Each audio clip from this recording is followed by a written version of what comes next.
क्या आप सामर्थ की लालसा करते हैं? एक मसीही अगुआ के नाते आपके लिए स्वाभाविक है कि परमेश्वर की सामर्थ आप पर ठहरने और आपकी सेवकाई में प्रमाणित होने के लिए लालसा करें। आपने बहुधा प्रार्थना में, आपके बोलने में और उन लोगों के जीवन के ऊपर आपके स्पर्श में जिनकी आप सेवा करते हैं और अधिक सामर्थ की लालसा की है। यह एक परमेश्वर प्रदत्त लालसा है। ये आपके हृदय में पवित्र आत्मा के द्वारा रखी गई है, क्योंकि वह चाहता है कि आपके द्वारा उसकी सामर्थ्यपूर्ण सेवकाई के लिए आप परमेश्वर से मांगे और भरोसा रखें। परमेश्वर एक सामर्थ का परमेश्वर है। उसने इसे सृष्टि में प्रदर्शित किया। संपूर्ण पुराना नियम के दौरान परमेश्वर ने उसकी सामर्थ इस्राएल के अगुओं में, इस्राएल को मिस्र से छुटकारे में और भक्त राजाओं तथा भविष्यवक्ताओं में प्रदर्शित की। वह अब भी वह सामर्थ उसके लोगों के ऊपर प्रदान करता है। यहोवा अपनी प्रजा को बल देगा। भजन संग्रह 29:11। वह स्वयं ही बल उसके लोगों की ताकत है। भजन संग्रह 28:7। परमेश्वर की ताकत और सामर्थ परमेश्वर के लोगों की स्तुति का एक प्रमुख विषय है। यहोवा की महिमा और सामर्थ को सराहो। भजन संग्रह 29:1 और 96:7। परमेश्वर एक प्रेम और सामर्थ का परमेश्वर है। वह खुशी से और कृपालुता से दोनों को प्रकट करता है। पवित्र आत्मा द्वारा समर्थ किए जाने के द्वारा एक मसीही अगुवे को परमेश्वर के प्रेम और सामर्थ को प्रकट करना है। प्रेम अथवा सामर्थ में से कोई एक की घटी होना आपकी सेवकाई पर आत्मा की एक अधूरी मोहर होना है। पुराना नियम के समयों के दौरान परमेश्वर द्वारा उसके लोगों के पक्ष में उसकी सामर्थ के प्रकटीकरण पर संभवतः अधिक जोर दिया गया था, तुलना में कि उसके लोगों के अंदर और उनके द्वारा प्रकट किया जाने पर। यद्यपि वे भी बहुत निश्चित रूप से उपस्थित था। हम जो नया नियम के समयों में रहते हैं, पवित्र आत्मा के विधान में रहते हैं, परमेश्वर अब भी हमारे लिए उतना ही है जितना कि वह उसके लोगों के लिए पुराना नियम के दिनों में था। रोमियो 8:31। ये हमारा निरंतर अनुभव तथा बल है, किंतु एक विषय नए अर्थ में परमेश्वर अब उसके बल को हमारे अंदर और हमारे द्वारा प्रकट करने की इच्छा करता है। आत्मा का ऊपर होना व ठहरना। बाइबल के इतिहास में यहोवा प्रभु की आत्मा का परमेश्वर के चुने हुए अगुओं पर आने पर बल दिए जाने का बहुधा उल्लेख किया गया है। उतनिएल पर यहोवा का आत्मा समाया और वह इस्राएल का न्यायी बन गया। युद्ध करने गया और 40 वर्ष की एक शांति परिणामित हुई। वह क्यों शत्रु को पराजित कर सका, जबकि उसके पास कोई प्रतिष्ठित सेना नहीं थी। उसके ऊपर परमेश्वर की सामर्थ होने के कारण आज न केवल अंधकार की आत्मिक ताकतें हमारे विरोध में व्यूह रचना की हुई है, एफिसी 6:12, कुलुस्सियों 1:13, वरन इसमें जोड़ते हुए बहुधा हम हमारे सांसारिक संस्कृति के अंदर विरोधी ताकतों, निहित स्वार्थों और अधर्मी समाचार सेवा का सामना करते हैं। हम ये निष्कर्ष निकालने का साहस कैसे कर सकते हैं कि हमारे प्रयासों को उसके द्वारा निरंतर शक्ति संपन्न किए बिना हम परमेश्वर की इच्छा का विरोध करने वाली ताकतों को पराजित कर देंगे व खदेड़ देंगे। हमें इसे मात्र निश्चित नहीं समझ लेना चाहिए। हमें परमेश्वर से इसकी मांग करना चाहिए कि हम इसे पाएं, मात्र इसलिए कि आत्मा का विधान है। ये सुनिश्चित नहीं करता कि आत्मा सदैव स्वतः ही सुसज्जित करेगा, शक्ति संपन्न करेगा और अधिकतम सीमा तक परमेश्वर की विजय को प्रकट करेगा। हम हमारे मानवीय प्रयासों तथा बुद्धि के ऊपर बहुत अनन्य रूप से निर्भर रहने के निरंतर खतरे में है। आत्मा की प्रकटीकरण का भेद हमारा इसे मांगना है। लूका 11:13, याकूब 4:2। पेंतिकोस्त पर आत्मा के उड़ले जाने के बहुत बाद ये प्रतिज्ञाएं अभिलेखित की गई थी। ये आत्मा का युग है, किंतु उसका काम करना बहुधा हमारे विशिष्ट मांगे जाने पर निर्भर करता है। प्रभु का आत्मा गिदोन पर आया और उसने एक तुरही फूकी और गोत्रों को एकत्र किया। न्यायों 6:34।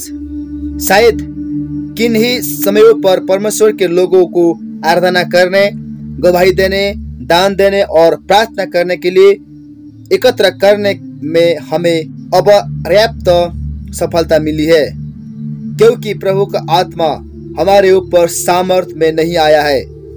हम परमेश्वर के समर्थ बनाने की खोज किए बिना परमेश्वर का काम कर बहुधा प्रयास करते हैं। आत्मा हिप्तह के ऊपर आया। न्यायों 11:29। और ताकतवर शत्रु सेनाओं के विरोध में आगे बढ़ गया। परमेश्वर के लिए आगे बढ़ने का रहस्य आज भी वही है। आत्मा को हमारे ऊपर बार बार आना चाहिए। आत्मा की सामर्थ्य को पर्याप्त रूप से मांगने और लागू करने में हमारी असफलता धीमे आगे बढ़ने में परिणत हो सकती है। सैमसन के ऊपर आत्मा इतने बल से उतरा कि उस एक जवान सिंह से मुठभेड़ की। न्यायों 14:6। इब्रानी अक्षरश कहती है कि आत्मा उसके ऊपर तृप्त गति से आया। यही इब्रानी शब्द दो अन्य समयों में भी उपयोग किया गया है जब सिमसोन ने संकटों का सामना किया। न्यायों 14:19 और 15:14। क्या यह परमेश्वर के सामर्थ्य की तुरंत उपलब्धता का सुझाव देता है? परमेश्वर हम पर तृप्त गति से आ सकता है। समय की आवश्यकता सामान्यतः हमारी खातिर या दूसरों की खातिर है जो इसमें सम्मिलित है। परमेश्वर की सामर्थ्य से संपन्न होना मात्र एक लंबी क्रमिक प्रक्रिया होना आवश्यक नहीं है। परमेश्वर हमारी जरूरतों को तुरंत और बहुतायत से पूरा करने में समर्थ है। आत्मा सिमसोन पर पूर्ण बल से उतरा और उसने अस्कलोनी वासियों को हराया। न्यायों 14:19। पूर्ण आत्मा उस पर बल से आया और उसने 1000 परिस्थिति विरोधियों का मार गिराया। यदि सिमसोन ने पाप से समझौता किए बिना प्रभु के युद्ध लड़ना जारी रखा होता, जब कभी परमेश्वर देखता कि आवश्यकता थी, आत्मा उस पर बल से बार बार आया होता। हम बहुत सरलता से संतुष्ट हो जाते और यथाकथा के बीते क्षणों में गर्व करते हैं जब परमेश्वर ने हमें उसकी सामर्थ्य के द्वारा छुआ था। जितने ही बार हमें उसकी आवश्यकता होती है, परमेश्वर हमें शक्ति संपन्न करने में प्रसन्न होता है और जितना हम महसूस करते हैं उससे अधिक हमें उसकी आवश्यकता होती है। हम बहुत अधिक आत्मा तुष्ट बन गए हैं और उसकी सामर्थ्य के अल्पतम प्रकटीकरण से बहुत सरलता से संतुष्ट हो जाते हैं। शमूएल ने शाऊल से प्रतिज्ञा की, यहोवा का आत्मा तुझ पर बल से उतरेगा और तू परिवर्तित होकर और ही मनुष्य हो जाएगा। 1 शमूएल 10:6। जब सामर्थ उस पर आए, उसे वो काम करना था जो उसके हाथ में आए। जब उसने प्रभु की आज्ञा का पालन किया, दिन बीतने से पूर्व परमेश्वर का आत्मा उस पर बल से उतरा। इसके तुरंत पश्चात जब शाऊल को एक बड़ी राष्ट्रीय आवश्यकता का संदेश मिला, पूर्ण शाऊल पर परमेश्वर का आत्मा बल से उतरा। 1 शमूएल 11:6। लेकिन शाऊल ने शीघ्रता से अपनी स्वयं की इच्छा का घृणापूर्वक कथन करना आरंभ कर दिया और प्रभु की आज्ञा पालन करना बंद कर दिया। हम ये नहीं पढ़ते कि उसने पूर्ण परमेश्वर से सहायता मांगी। उसने सामर्थ खो दिया और बाद के अपने युद्ध अधिकतर अपने बलबूते पर लड़ा।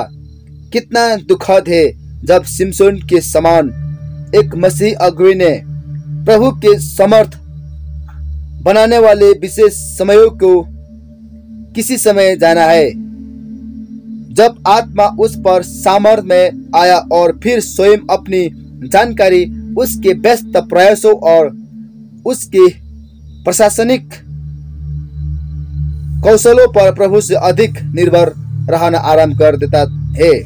पौलुस ने यह महसूस किया कि जब वह अपनी निर्बलता के प्रति सचेत था और स्वयं को प्रभु पर ढाल दिया, वे तब था कि वह सबसे अधिक बलवान था। 2 कोरिन्थी 12:10। यीशु ने उसे कहा, मेरी सामर्थ निर्बलता में सिद्ध होती है। पवित्र आत्मा ने दाऊद को उसकी भूमिका के लिए बल प्रदान किया। उस दिन से लेकर भविष्य को यहोवा का आत्मा दाऊद पर बल से उतरता रहा। 1 शमूएल 16:13। आत्मा द्वारा बल प्रदान किया जाना दाऊद का एक जारी रहने वाला अनुभव बन गया। परमेश्वर की इच्छा को निष्पादित करने के लिए बारंबार परमेश्वर का हाथ उसके ऊपर था। एक मसीही अगुवे को पूरा आत्मिक अधिकार है कि परमेश्वर से बार बार संपन्न किए जाने तथा समर्थ किए जाने वाले स्पर्श मांगे वह पाए। क्या परमेश्वर ने आपको उसके बल से छुआ है? यह उसका इस बात का नमूना है कि जब कभी आपको इसकी आवश्यकता होती है, वो आपके लिए क्या करने में प्रसन्न है, जब कि आप निर्देश नहीं दे सकते कि परमेश्वर को उसकी सहायता कैसे प्रकट करना चाहिए। आपको पूरा अधिकार है कि पूछे और विश्वास के द्वारा आपकी सेवा का व जरूरत के अत्यावश्यक समयों में विशिष्ट अलौकिक समर्थ किए जाने को अपना बना ले। गिदोन न्यायों 6:34, अमासई 1 इतिहास 12:18 और जकरिया 2 इतिहास 24:20 के बारे में यह कहा गया है कि परमेश्वर का आत्मा उनके ऊपर आया और उनमें समा गया। यह पवित्र आत्मा द्वारा एक शक्तिशाली रूप से ढाक लिए जाने का सुझाव देता है। परमेश्वर की उपस्थिति तथा बल से पूरी तरह लेपट जाना। यह मात्र बल के एक क्षणिक स्पर्श का सुझाव नहीं देता, अपितु आत्मा में बने रहने वाला एक ढापना है, कम से कम जब तक कि एक विशेष सेवकाई या परमेश्वर प्रदत्त नियत कार्य पूरा नहीं हो जाता। परमेश्वर द्वारा चुने गए मसीही अगुवों के रूप में हमारा पूरा अधिकार है कि परमेश्वर के ढाक लेने वाले आत्मा का अनुभव करें, चाहे हमारी भूमिका एक विशेष तथा विशिष्ट आवश्यकता को पूरा करना, परमेश्वर के लोगों का मार्गदर्शन करना, उन्हें सिखाना, उन्हें प्रोत्साहित करना या उन्हें डांटना है। हमारे सर्वोत्तम को उसके आत्मा से पवित्र ढाके जाने और उसका बल हमारा विशेषाधिकार है। प्रार्थना और विश्वास के द्वारा यह हमारा हो सकता है। मीका ने गवाही दी, मैं तो यहोवा की आत्मा से शक्ति, न्याय और पराक्रम, साहस, वीरता पाकर परिपूर्ण हूँ कि इस्राएल को उसका पाप जता सकूं। मीका 3:8। परमेश्वर के लोगों को भर देने के लिए पेंतिकोस्त पर आत्मा के आने के पहले से ही मीका आत्मा की शक्ति से भरना जानता था। चाहे प्रवचन मंच में या व्यक्तिगत परामर्श में, परमेश्वर की सच्चाई का प्रचार करने में हमारे सच्चे भविष्य सूचक साहस, विश्वासयोग्यता और स्पष्टवादिता की कमी आत्मा से हमारे भरे हुए न होने के कारण है, जैसा कि परमेश्वर अपेक्षा करता है कि हम हो। प्रभु के लिए हमें सौंपे गए कार्य आज एक भिन्न प्रकार के हैं, किंतु हमारी आवश्यकता के अनुसार वही बल हमारे लिए उपलब्ध है। हमारी पीढ़ी के लिए परमेश्वर का बल वैसा ही उपलब्ध है जैसा कि किसी और पूर्ववर्ती जीवित पीढ़ी के लिए। यह अब भी परमेश्वर के अनुग्रह का दिन है। यह अब भी आत्मा और उसके बल सामर्थ का युग है। परमेश्वर बदल नहीं गया है। ये हम ही है जो अपना बना लेने में असफल होते हैं। परमेश्वर से आज मांगिए कि आपको उसके बल से ढांप ले। आमीन।